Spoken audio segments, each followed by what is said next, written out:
오늘 우리에게 주시는 하나님의 말씀은 신약성경 마가복음 8장 33절로 35절 말씀입니다. 마가복음 8장 33절로 35절 말씀입니다. 이 계시의 말씀을 봉독할 때 다 함께 살아계신 하나님의 음성을 들으실 수 있기를 바랍니다. 예수께서 돌이키사 제자들을 보시며 베드로를 꾸짖어 이르시되 사탄아 내 뒤로 물러가라. 내가 하나님의 일을 생각하지 아니하고 도리어 사람의 일을 생각하는도다 하시고, 무리와 제자들을 불러 이르시되 누구든지 나를 따라오려거든 자기를 부인하고 자기 십자가를 지고 나를 따를 것이니라. 누구든지 자기 목숨을 구원하고자 하면 잃을 것이요 누구든지 나와 복음을 위하여 자기 목숨을 잃으면 구원하리라.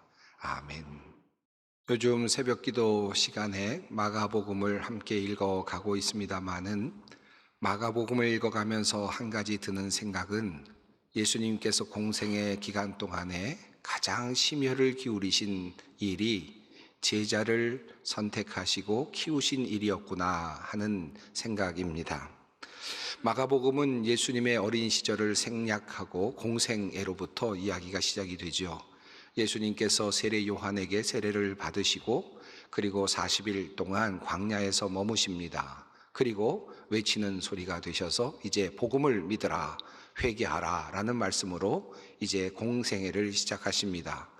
그러면서 제일 먼저 하신 일이 바로 제자를 선택하신 일이었습니다.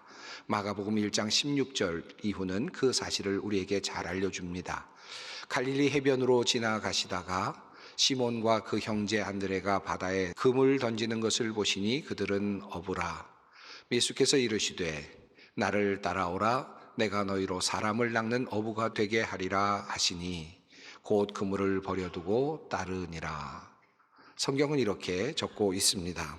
이렇게 세베대의 아들 야고보도 부르셨고요. 그리고 또 그의 형제 요한도 부르셨습니다. 그때 주님께서 하신 말씀이 바로 나를 따라오너라 라고 하는 말씀입니다. 헬라어로는 이렇게 되어 있습니다. 데우테 오피소 무라는 표현으로 되어 있습니다. 문자적으로는 내 뒤에 오라, 내 뒤에 서라, 또 내 뒤에서 바짝 따라 나를 따라오라 라고 하는 그런 뜻으로 읽을 수 있는 말입니다.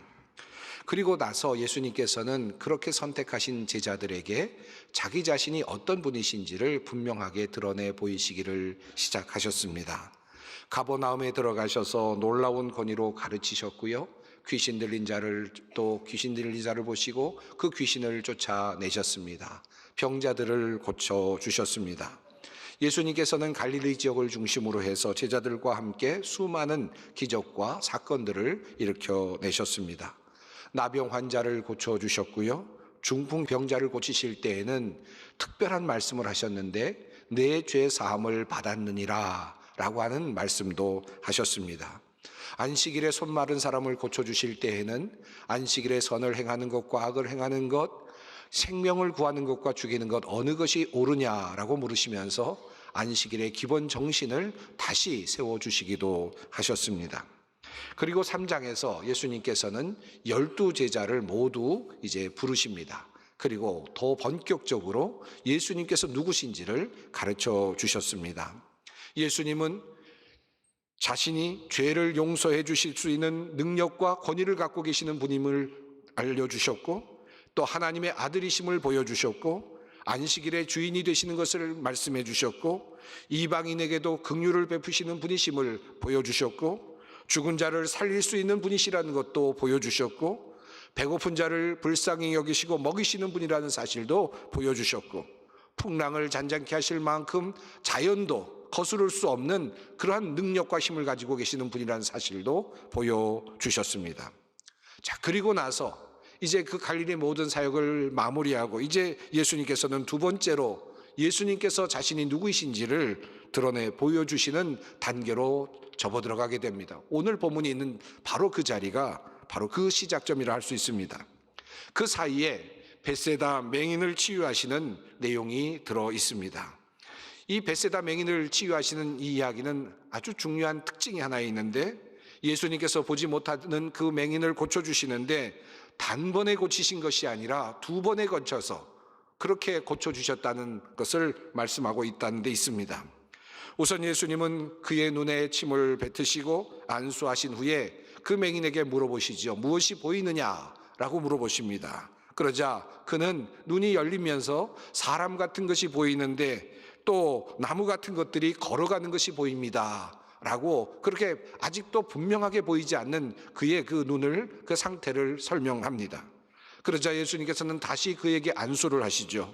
그리고 그가 밝히 보게 되었다라고 하는 사실을 성경이 적고 있습니다. 사실 이 이야기는 마가복음의 앞부분과 전반부분과 후반부를 연결하고 있는 매우 중요한 연결고리의 역할을 하고 있습니다. 지금까지 제자들에게 보여주신 예수님의 모습을 통해서 예수님이 누구이신지를 알게 되었다면 그것은 아직 온전하지 않다, 분명하게 보이는 것이 아니다라고 하는 것을 말씀하는 것이고, 이제 본격적으로 예수님께서 누구이신지를 가르쳐 주시겠다라고 하는 그런 단계, 또 그 뜻을 지금 표명하는 그런 이야기라고 할 수 있습니다. 그런 의미에서 이 이야기는 하나의 상징적인 사례라고 할 수 있겠습니다. 자, 그렇다면 마가복음 1장부터 8장에 이르는 그 기간 동안에 제자들이 발견하게 된 예수님의 모습은 어떤 모습이었을까요? 맹인이 첫 번째로 흐릿하게 보았던 나무 같은 것들이 걸어가는 것이 보입니다라고 말하는 것 같은 그러한 예수님의 모습은 어떤 모습이었을까요? 그 내용이 마가복음 8장 27절 이후에 베드로의 고백으로 나타납니다. 예수님께서 제자들에게 물으시죠. 사람들이 나를 누구라고 하느냐라고 물습니다. 그때 제자들이 대답합니다. 세례 요한이라고도 하고, 더러는 엘리야라고도 하고, 또 더러는 선지자 중에 한 사람이라고도 합니다. 예수님께서 무리들과 만나시고 수없는 그런 사건들을 일으키셨는데 그 많은 무리들이 어떻게 예수님을 보고 있는가라고 하는 것에 대한 대답이었습니다. 그러자 예수님께서는 제자들을 향하여 다시 물으셨습니다. 너희는 나를 누구라 하느냐? 그때 베드로가 대답을 합니다. 주는 그리스도이시니이다. 이 대답은 베드로와 제자들이 예수님을 따르면서 3년여 동안의 시간 동안 알게 되고 고백하게 된 예수님의 정체였을 것입니다. 그들은 오랫동안 예수님을 따르면서 예수님이 누구신지를 알아가게 되었습니다. 그리고 얻은 결론이 있었습니다. 예수님은 그리스도이시다. 이 말을 바꾸면 예수님은 우리가 기다리던 메시아이시다라고 하는 그런 것입니다. 이분이야말로 우리가 기다렸던 분이시구나, 우리를 구원해내실 바로 그분이시구나 라는 확신이 들었던 것입니다. 그래서 예수님은 그리스도이시다라고 하는 고백을 그들은 마침내 할 수 있었던 것입니다. 베드로는 사실 그런 의미에서 정확하게 예수님이 어떤 분이신지를 고백했던 것입니다. 그래서 마태복음을 보면 예수님께서 이렇게 말하는 베드로를 칭찬하시는 모습이 적혀 있습니다. 바요나 시모나, 내가 복이 있도다. 이를 내게 알게 하니는 혈육이 아니요 하늘에 계신 내 아버지시니라. 자, 이렇게 멋지게 고백을 한 베드로가 바로 이어지는 장면에서 예수님으로부터 호된 꾸지람을 받습니다. 그것이 바로 오늘 본문의 내용입니다. 주는 그리스도이시니이다 라는 멋진 고백을 들으신 예수님께서는 이제 자신을 계시하시는 두 번째 단계로 나아가시기 시작합니다. 성경은 이 과정을 이렇게 묘사합니다. 이에 자기의 일을 아무에게도 말하지 말라 경고하시고, 인자가 많은 고난을 받고 장로들과 대제사장들과 서기관들에게 버림받아 죽임을 당하고 사흘 만에 살아나야 할 것을 비로소 그들에게 가르치시되 드러내놓고 이 말씀을 하시니. 여기 보면 비로소, 이제라는 표현이 나옵니다. 그리고 드러내놓고 말씀하셨다라고 그렇게 되어 있습니다. 마치 벳세다의 맹인을 두 번에 걸쳐서 고치신 것처럼 예수님께서는 베드로의 고백을 들으시고는 이제 두 번째 단계로 넘어가고 계시는 듯 보입니다.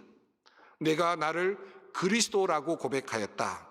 내가 나를 메시아라고 고백하였다. 그것은 분명히 맞는 고백이다.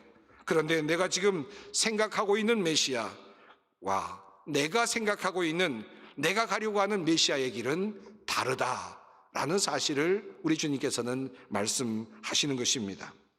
유대인들은 메시아가 오면 온 세상을 심판하시고 정의로 나라를 세우시고 통치하실 것을 믿어왔습니다. 그런 생각은 아마도 베드로나 또는 다른 제자들도 마찬가지였을 것입니다. 그들이 예수님을 보고 메시아다, 그리스도다라고 그렇게 고백했을 때 그들은 아마 통치하시는 그런 왕, 그리고 제압하시고 모든 것을 심판하시는 그와 같은 존재로서의 메시아 그리스도를 기다렸을 것입니다. 예수님의 승리, 예수님의 심판, 그리고 예수님의 통치와 같은 영광스러운 일들을 생각했을 것입니다. 그런데 예수님께서는 정작 베드로가 주는 그리스도이십니다라고 고백하는 그 고백을 들으시고는 정작 그 후에 예수님께서 순환을 당하시고 죽음을 당하시고 다시 살아나야 한다라고 하는 말씀을 하신 것입니다. 이 말씀은 마가복음에 따르면 제자들에게 첫 번째로 열어 보이신 첫 번째 말씀이었습니다. 제자들에게는 너무나도 생소한 일이 아니었을까 생각이 듭니다. 그래서 베드로는 강하게 예수님께 항변을 하지요. 성경은 이 흐름을 이렇게 묘사합니다. 베드로가 예수를 붙들고 항변하매, 여기에서 항변하다라고 표현된 헬라어 에피티마오라고 하는 단어는 경고한다, 꾸짖는다라고 하는 뜻도 포함되는 말입니다. 같은 단어가 바로 뒤에 나오는데 예수님께서 돌이키사 제자들을 보시며 베드로를 꾸짖어 이르시되 라고 했을 때 이 꾸짖다라는 단어가 똑같은 단어입니다. 다시 말하면 베드로가 예수님께 꾸짖었고 그리고 또 예수님이 베드로에게 꾸짖었다라는 것입니다. 즉 베드로는 예수께서 순환을 당하시고 죽으시고 다시 살아나실 것이라는 이야기를 듣고 반발했습니다. 도리어 예수님을 꾸짖습니다. 도리어 항변합니다. 무슨 말씀입니까? 왜 예수님이 고난을 당하고 죽으신다는 말씀입니까? 바다도 순종하고 귀신들도 순종하고 죽은 자가 살아나고 5,000명을 먹이시고 4,000명을 먹이실 수 있는 그 능력의 주님께서 왜 고난을 당하신다는 말씀입니까? 왜 죽으신다는 말씀입니까? 그는 그렇게 묻고 있는 것입니다. 있을 수 없는 일입니다. 받아들일 수 없습니다. 예수님은 메시아 아닙니까? 예수는 그리스도이십니다. 우리의 구원자 아니십니까? 그때 예수님께서 베드로를 꾸짖으시면서 말씀하십니다. 사탄아, 내 뒤로 물러가라. 내가 하나님의 일을 생각하지 아니하고 도리어 사람의 일을 생각하는도다. 예수님은 먼저 베드로에게 사탄아라고 말씀하시면서 그를 강하게 경고하십니다. 사실 너무나 강력해서 예수님께서 감정 조절을 못하신 것이 아닐까라고 생각이 될 정도로 강한 표현이 아닐 수 없습니다. 여러분은 이 말씀을 어떻게 생각하며 받아오셨습니까? 저는 어렸을 때 이 말씀을 읽으면서 이런 뜻으로 해석하곤 했습니다. 베드로에게 들어간 사탄아, 그곳에서 나와라, 꺼져라, 이곳에서 나와서 사라져라 라는 그런 예수님의 명령으로 저는 그렇게 해석하고 듣곤 했습니다. 여러분은 어떻게 들으셨나요? 그런데 저는 이 본문을 조금 더 깊이 연구하면서 이 말씀 속에 숨겨진 비밀 하나를 알게 되었습니다.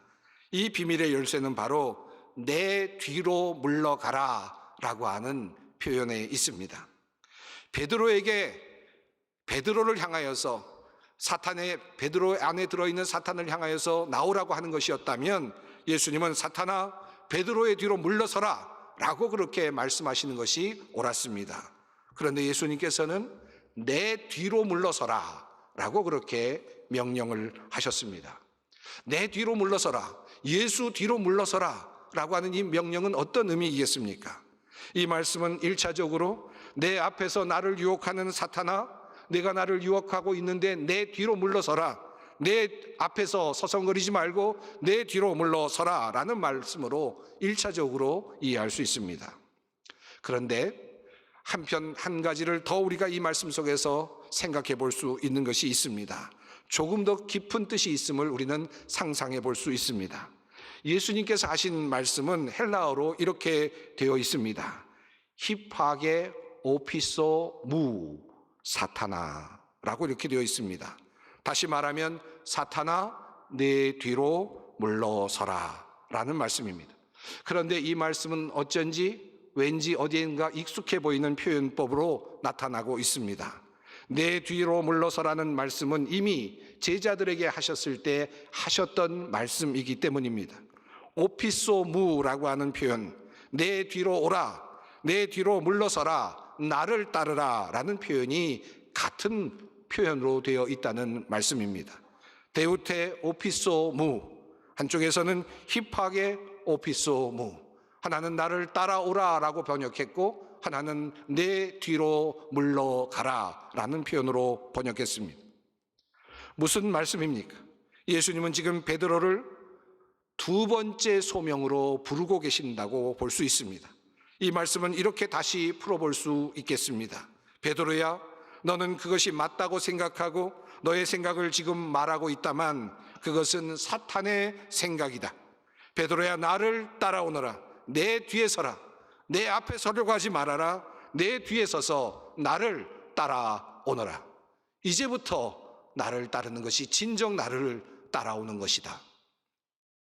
그래서 예수님께서는 바로 이어지는 말씀에서 자신을 따르는 것에 대한 비밀을 열어 보여주십니다. 누구든지 나를 따라오려거든 자기를 부인하고 자기 십자가를 지고 나를 따를 것이니라. 누구든지 자기 목숨을 구원하고자 하면 잃을 것이요 누구든지 나와 복음을 위하여 자기 목숨을 잃으면 구원하리라. 베드로야, 나를 따르라. 사탄을 따르지 말고 나를 따르라. 나를 따르는 것은 영광스러운 점령군의 대장을 따르는 것이 아니고 세상의 왕을 옹립하고 그분을 따르는 것이 아니고 나를 따르는 것은 자신을 부인하고 자기 십자가를 지는 것이다. 주님은 이 이야기를 지금 하시는 것입니다. 드디어 예수님은 나를 따르라는 내 뒤에서라는 명령을 하시면서 예수를 따르는 것의 진정한 의미를 열어 보여주십니다. 예수를 따르는 것은 영광스러운 주님 앞에서 기적을 경험하고 놀라운 역사를 경험하는 것이 아니라 그것을 넘어서서 예수와 함께 죽는 것이다. 십자가를 지는 것이다. 이것이 진정 예수를 따르는 것이다 말씀하시는 것입니다. 자기 십자가를 지라 무슨 뜻입니까? 예수를 쫓으려면 자기 십자가를 지고 따라야 한다는 말씀의 속뜻은 무엇일까요? 성경은 자기 십자가라고 분명하게 표현합니다. 남의 십자가가 아닙니다. 십자가형은 어떤 형벌입니까? 사형의 틀입니다. 자기 십자가를 진다는 말의 뜻은 그러므로 무엇입니까? 자기를 사형시키라 라는 것입니다. 자기를 십자가에 매어 달라는 것입니다. 이것이 바로 십자가를 지라는 말의 진정한 뜻입니다. 십자가를 진다라고 하는 말은 바로 자신의 죽음을 경험하라 라고 하는 말씀입니다. 제가 목회를 할 때 젊었을 때 일입니다. 목회를 하면서 참으로 힘들고 어려운 일들이 참 많이 있었습니다. 이렇게 해도 풀 수가 없고 저렇게 해도 풀 수가 없고 이렇게 할 수도 없고 저렇게도 할 수 없는 어떻게 할지 모르겠는 그런 일들이 참 많이 있곤 했습니다. 그래서 제가 참 힘들었을 때 저희 아버님께, 목회를 하시는 아버님께 종종 물었던 적이 있습니다. 아버님, 제가 이렇게 아무리 해도 풀 수가 없는데 도대체 어떻게 하면 되겠습니까? 어떻게 해야 이 문제를 풀 수 있겠습니까? 라고 제가 물었던 적이 있습니다. 그때 저희 아버님께서 하셨던 말씀이 이렇습니다. 죽었다고 생각해라. 네가 죽었다고 생각해. 그 말씀이 제 마음속에 참 깊이 남았습니다. 내가 할 수가 없는데, 내가 할 수 있는 것이 하나도 없는데 어떻게 할까? 만지면 만질수록 또 자꾸 무언가를 하려고 하면 더 일이 커지고 더 복잡해지고 그럴 때 내가 죽었구나. 이 시간에 내가 죽었다. 그냥 끝났구나 라고 생각하니까 그러고 나니까 보이는 것들이 있더라고요. 새롭게 보이고 또 축복된 것들이 보이고 좋은 점들이 보이고 새로운 지혜가 생겨나는 것을 보았습니다. 그리고 하나님께서 하시는 것을 저는 발견하곤 했습니다. 바로 어제지요. 우리 유기성 목사님께서 오셔서 소망가족 수련회에서 말씀을 증거해 주셨습니다. 아주 은혜로운 말씀을 증거해 주셨습니다. 우리 목사님께서 물으셨던 중요한 질문이 있었습니다. 우리가 과연 예수 안에 거하는가? 우리가 예수 안에 살고 있는가? 라고 하는 질문. 예수님이 내 안에 계시는가? 라고 하는 그 질문을 우리에게 주시고 우리에게 도전을 주셨습니다. 저는 갈라디아서 2장 20절에 있는 말씀을 여러분과 함께 나누고 싶습니다.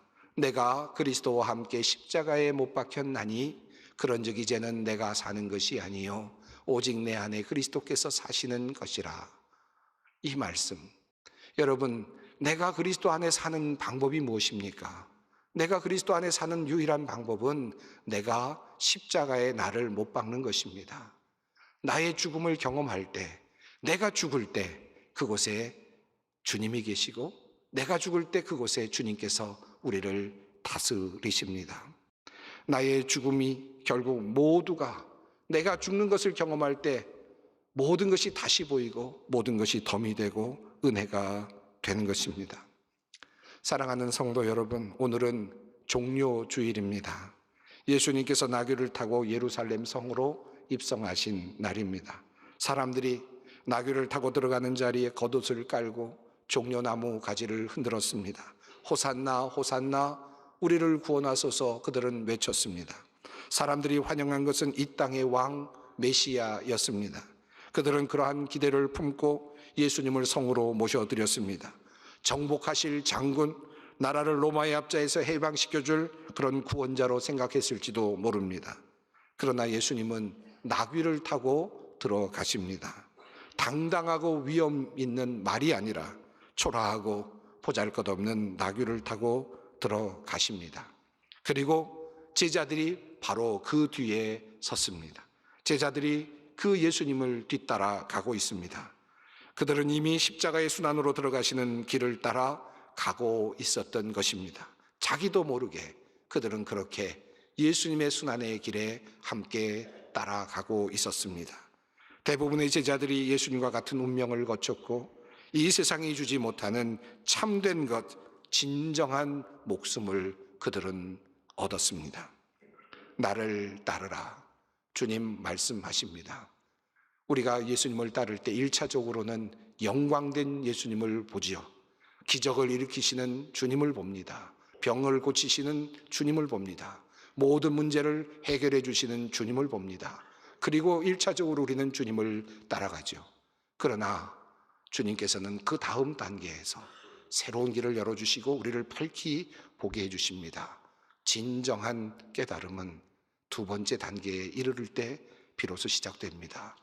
너는 나를 따르라. 너는 너의 십자가를 지고 나를 따라오너라. 너를 죽여라. 그럴 때에만 모든 것이 다르게 보일 것이다. 너희는 진정 주님의 은혜 가운데 살게 될 것이다.